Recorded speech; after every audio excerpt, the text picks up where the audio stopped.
नमस्कार दोस्तों, स्वागत है आपका डिफेंस गैलरी में। बहुत बार मेरे से लोगों ने कमेंट में, फेसबुक पे, हर जगह आके ये सवाल पूछा है, क्या भारत F-35 खरीदेगा।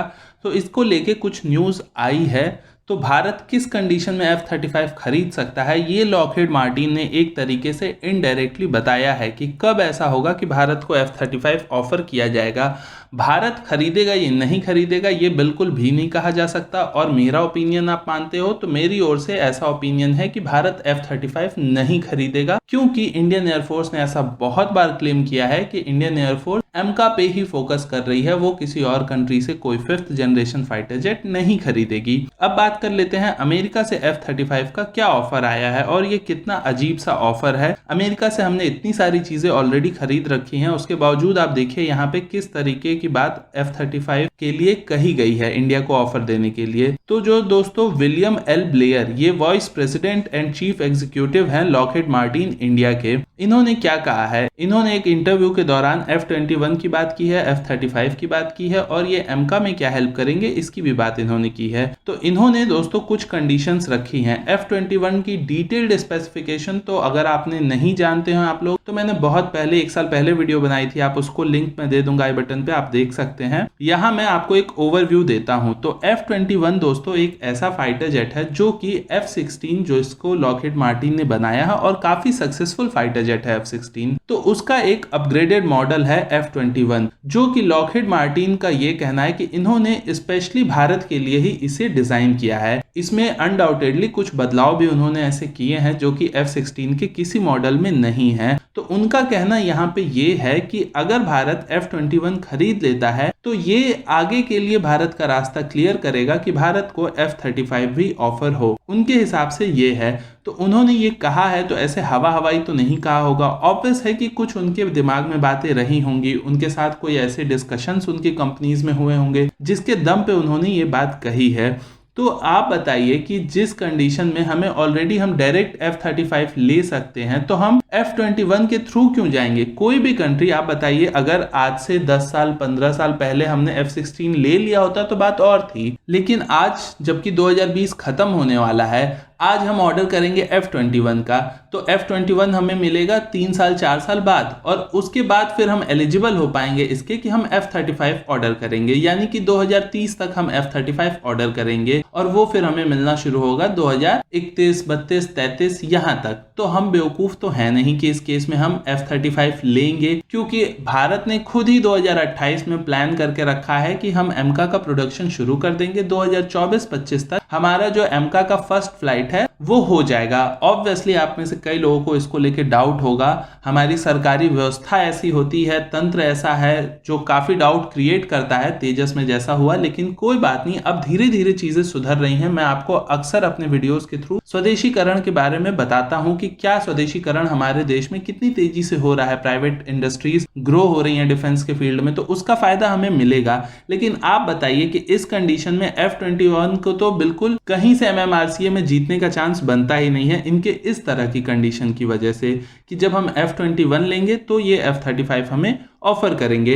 F-21 अगर आप जानना चाहते हैं कि इसमें क्या अपग्रेड किया गया है, मैं थोड़ा सा इसके बारे में बताऊं और क्या ऑफर ये दे रहे हैं हमें। तो इनका कहना ये है कि अगर भारत 100 से ज्यादा, मतलब MMRCA 2.0 का जो कॉन्ट्रैक्ट है वो लगभग 114 फाइटर जेट का है, जो कि डाउटफुल है कि पूरा होगा कि नहीं, क्योंकि अब CDS चीफ का ये कहना था कि हम किश्तों में इस कॉन्ट्रैक्ट को हो सकता है आगे पूरा करें, पर उन्होंने कंफर्म कुछ नहीं कहा इस पे। तो अगर हम 100 से ज्यादा F-21 ऑर्डर करते हैं तो फिर उस केस में लॉकहीड मार्टिन ऐसे फाइटर जेट को यानी F-21 को किसी और देश को सप्लाई नहीं करेगा, ये उनका कहना है। उसके अलावा ऑब्वियस है कि जब इतना बड़ा ऑर्डर होगा तो F-21 को भारत में ही बनाया जाएगा। और इसके अलावा उन्होंने बताया कि अगर आप F-21 लेते हैं तो आपको आगे F-35 के लिए भी रास्ता आपका क्लियर हो जाएगा। F-21 में अपग्रेड क्या किया गया है F-16 के मुकाबले, तो कई चीजें हैं, जैसे कि इसमें रडार अपग्रेड किया गया है, AESA रडार लगा है, नया कॉकपिट लगा है, और इसके रडार और कॉकपिट में ऐसी कुछ क्वालिटीज हैं जो कि F-35 और F-22 रैप्टर में भी दी गई हैं, ऐसा उनका कहना है। तो अनडाउटेडली इनका जो कॉकपिट है वो तो काफ़ी अच्छा है, बाकी रडार कितना अच्छा है ये तो एक्चुअल में ग्राउंड पे ही पता चलता है। इसके अलावा F-16 के मुकाबले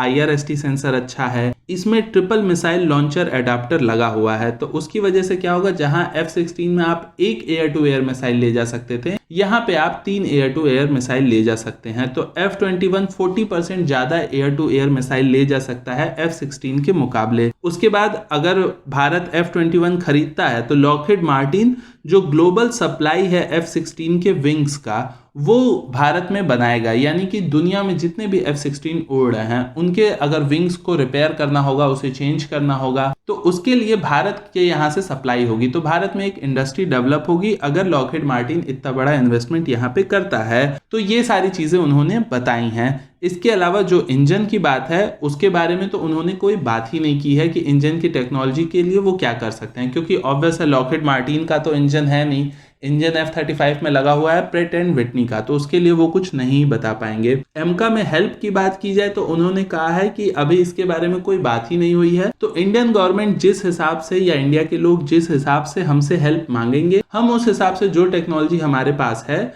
हम यूएस गवर्नमेंट से पूछेंगे। अगर यूएस गवर्नमेंट से वो चीज़ें अप्रूव हो जाती हैं तो उस चीज़ की टेक्नोलॉजी भारत को ट्रांसफर कर दी जाएगी। हालांकि आपको पता है जो नई डिफेंस डील अब होगी उसमें ऑफसेट क्लॉज हटा दिया गया है, तो उस केस में मुझे नहीं लगता कि कोई ऑफसेट क्लॉज इस तरीके की हम परचेजिंग के वक्त करेंगे, क्योंकि वो आपको पता है ज्यादातर सीएजी की रिपोर्ट के अकॉर्डिंग फेल हो चुकी है। तो खैर आप बताइए दोस्तों, आपको क्या लगता है कि F-21 की कुछ इन अपग्रेडेशन की वजह से जो उन्होंने रडार, कॉकपिट या IRST में या कुछ नंबर ऑफ मिसाइल्स में किया है, इसकी वजह से क्या F-21 लेना उचित रहेगा ऐसे समय में जबकि हमारे पास ऑलरेडी राफेल जैसे कुछ ऑप्शन हैं? ऑब्वियसली राफेल से सस्ता है F-21, ये मैं भी मानता हूं, लेकिन F-21 की कैपेबिलिटीज भी कहीं ना कहीं राफेल के सामने बहुत लिमिटेड हो जाती हैं। और F-21 पाकिस्तान को काउंटर करने के लिए तो काफ़ी अच्छा है, लेकिन चाइना के सामने, मतलब मैं ये नहीं कह रहा हूँ कि चाइना के फाइटर जेट्स को काउंटर नहीं कर सकता F-21, ऑब्वियसली कर सकता है, लेकिन चाइना के सारे फाइटर जेट्स को करना मुश्किल होगा F-21 के लिए, क्योंकि चाइना आपको पता उनका so called 4th generation J-20, आपको लग रहा होगा मैंने गलत बोल दिया J-20 को 4th जनरेशन, तो मैंने उस पर भी एक वीडियो बनाया था कि चाइनीज मिलिट्री एक्सपर्ट ने ही J-20 को 4th जनरेशन फाइटर जेट कहा था, मैंने नहीं कहा है। तो उनका जो J-20 है उसको काउंटर करने के लिए क्या F-21 100% सक्सेसफुल रहेगा या फिर उसके लिए हमें राफेल ही चाहिए? और ये कहीं ना कहीं लॉकहीड मार्टिन के जो वाइस प्रेसिडेंट है वो भी मानते हैं कि राफेल कहीं ना कहीं बेटर है F-21 से, क्योंकि उन्होंने अपने एक स्टेटमेंट में ये भी कहा कि भारत के पास राफेल और जो तेजस है उसके बीच के गैप को फिल करेगा F-21, यानी कि वो एक्सेप्ट कर रहे हैं कि राफेल कहीं ना कहीं बेटर है F-21 से। तो आप F-21 को समझ सकते हैं उस कैटेगरी का फाइटर जेट जैसा हमारा लगभग तेजस MK2 होने वाला है।